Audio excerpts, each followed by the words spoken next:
Moi, c'est Guillaume de l'association Medication Time et du coup, dans l'association, j'interviens autour du numérique à travers des ateliers pratiques et réflexifs. Est-ce que c'est avantageux en termes de budget aussi de par exemple réparer son téléphone ou d'en acheter un nouveau parce que souvent les gens vont avoir tendance à penser que en termes de budget ça va être plus facile d'acheter un nouveau téléphone plutôt que pour le faire réparer. Alors, du coup, là, il y a deux plans en fait. Il y a le plan individuel. Alors, c'est sûr que facile de réparer un téléphone ou un ordinateur, ça va dépendre vachement individuellement du goût qu'on a pour bricoler, des connaissances qu'on a autour de soi aussi.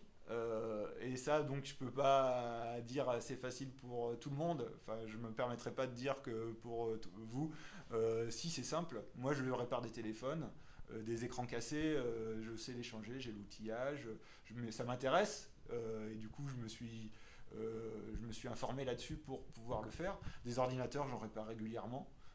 J'en reconditionne aussi, parce que simplement des fois, en investissant un minimum, en rajoutant de la mémoire vive et en changeant le disque dur, on peut relancer un vieil ordinateur de 10 ans pour plusieurs années de fonctionnement. Et donc, au titre individuel, bon, ça dépend un peu du goût de chacun pour la bricole et de l'environnement de chacun, si près de soi on a un bricoleur et tout ça. Et après, il y a la deuxième facette qui est plus systémique en fait. Par exemple, un téléphone Samsung, le fabricant Samsung, ne met à jour son système d'exploitation que pendant 2 ans.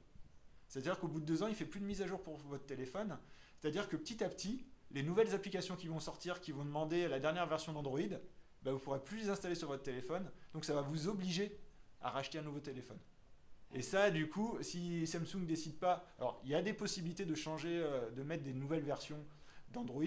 C'est un peu compliqué, ça se fait, moi je le fais, mais bon, c'est pas encore une fois ouvert à tout le monde. Ça demande à prendre des connaissances, à pas avoir peur de bidouiller et tout ça. Le do it yourself, quoi, un petit peu, c'est tout cet esprit-là.